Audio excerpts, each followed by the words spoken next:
नमस्कार. मी नगरसेवक भूषण उत्तम शेलार. मी पारनेर शहराचा सध्या विद्यमान नगरसेवक आहे. गेल्या काही दिवसापूर्वी नगराध्यक्ष उपनगराध्यक्ष पदाची निवडणूक झाल्यानंतर पारनेर शहरातील स्वयंघोषित समाजसेवक जसं पावसाळ्यात भुईछत्र उगवतात तसं निवडणूक जवळ आली की यांना समाजसेवा किंवा पारनेर शहराचा विकास आठवतो असे आदरणीय माजी उपनगराध्यक्ष चंद्रकांत चेडे यांनी माझ्यावरती एक टीका केली होती. त्यांना मी असं उत्तर देऊ इच्छितो की त्यांनी सांगितलं की भूषण शेलार यांना नगरसेवक आम्ही केले आहे. तर साहेब, मला नगरसेवक तुम्ही नाही तर माझ्यासोबत असणारे माझे जीवाभावाचे सावलीसारखे उभे राहणारे सहकारी, तसेच माझ्या प्रभागातील मायबाप जनता, ज्येष्ठ श्रेष्ठ मार्गदर्शक या सर्वांच्या आशीर्वादाने प्रेमाने मी नगरसेवक म्हणून पारनेर शहरात गेल्या 4 वर्षापासून काम करत आहे. दुसरा प्रश्न त्यांनी असा उपस्थित केला की भूषण शेलार यांची निष्ठा नेमकी कोणावरती. तर मला हाच प्रश्न तुम्हाला विचारायचा आहे की मी गेले 4 वर्षापासून सन्माननीय दमदार खासदार डॉक्टर निलेशजी लंके साहेब यांच्याबरोबर काम करत आहे. तुम्ही ज्या टायमाला ग्रामपंचायत सदस्य होता त्याच्यानंतर तुम्ही नगरसेवक झालात व नगरसेवकनंतर तुम्ही उपनगराध्यक्षपदाचाही कारभार काही दिवस पारनेर शहरात पाहिला. तर ह्या पूर्ण तुमच्या राजकीय कार्यकाळात तुम्ही अनेक ठिकाणी फिरलात, अनेक जणांकडे जाऊन आलात. तर त्याच्यामध्ये तुम्ही विखे कुटुंब असाल, माजी आमदार आदरणीय विजयराव आवटी साहेब असतील, निलेश लंके असतील, या सर्व ठिकाणी तुम्ही जाऊन ज्या ज्या ठिकाणी तुम्हाला तुमचा स्वार्थ दिसला अशा ठिकाणी तुम्ही गेले. तुम्ही दुसरा आरोप आमच्यावरती केला की यांनी चाटुगिरी केली. तर चाटुगिरी करण्याचं काम हे तुमचं आहे, आमचं नाही.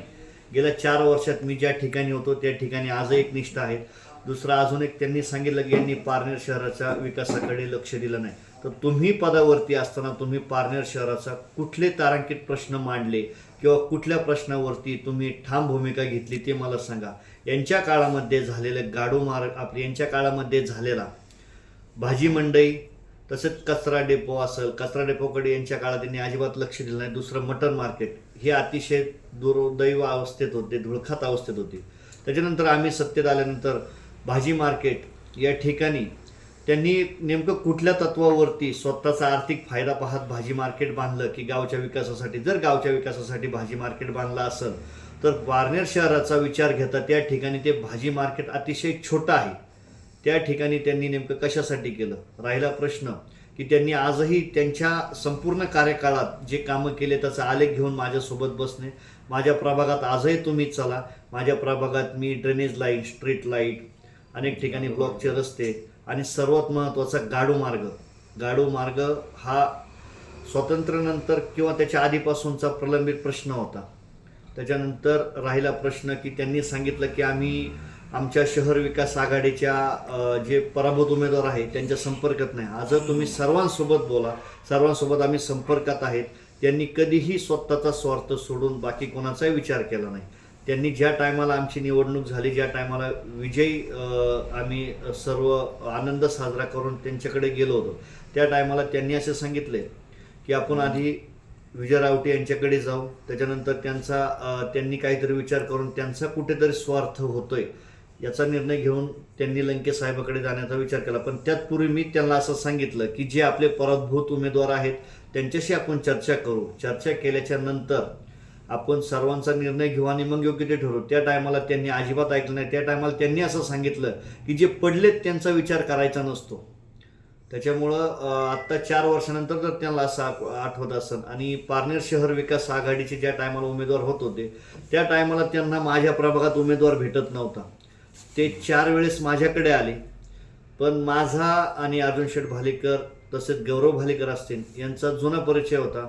मग मी माझ्या सर्व मार्गदर्शक असतील, माझे सहकारी असतील, यांच्यासोबत चर्चा करून फक्त अर्जुन शेठ भालेकर यांच्यामुळं मी पारनेर शहर विकास आघाडीकडून उमेदवारी करण्याचा निर्णय घेतला.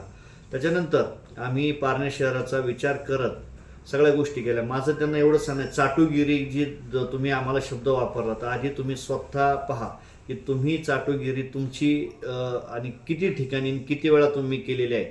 माझं एवढंच म्हणणं आहे की तुम्ही स्वतःचा स्वार्थ बाजूला ठेवून पारनेर शहराचं विकासासाठी पहा. एवढंच माझं त्यांना सांगणं आहे. मी अतिशय छोटा आणि सर्वसाधारण घरातील एक मुलगा आहे. मी त्यांच्यावरती टीका करणं किंवा बोलणं हे मलाही उचित वाटत नाही, पण कधीपर्यंत आम्ही त्यांना मोठे म्हणून आजपर्यंत मान देत आलो. त्यांनी प्रत्येक वेळेस आमची अवहेलना केली. त्यांच्यासोबत आम्ही प्रामाणिकपणे राहिलो, त्यांना मानपान दिला.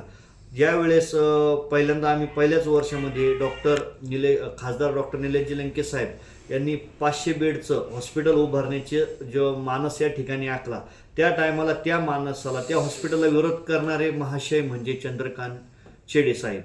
त्या चेडे साहेबांनी आम्हाला बोलून सांगितलं की तुम्ही त्या ठिकाणी विरोध करायचा, पण मला ते मान्य नव्हतं. कारण मला असं वाटत होतं की माझ्या शहरात कुठंतरी कॅशलेस दवाखाना उभा राहावा, की जेणेकरून गोरगरिबांना की त्याची मोफत औषधाची सुविधा उपलब्ध होईल, मोफत उपचार मिळतील. या महाशयांनी आम्हाला बोलून सांगितलं की त्या ठिकाणी तुम्ही त्याला पूर्णतः विरोध करायचा, पण यात त्यांना झुगारून मी त्यानंतर की लंके साहेबांच्या हॉस्पिटलसाठी ठराव देण्यासाठी मी बैठकीला गेलो होतो. माझं एवढंच सांगणं आहे की तुम्ही आम्हाला सांगण्यापेक्षा स्वतः आत्मचिंतन करा, स्वतःची चाटुगिरी बंद करा आणि मग आमच्यावरती आरोप करा. आजही माझं त्यांना सांगणं, बास मी एवढं बोलतो आणि थांबतो.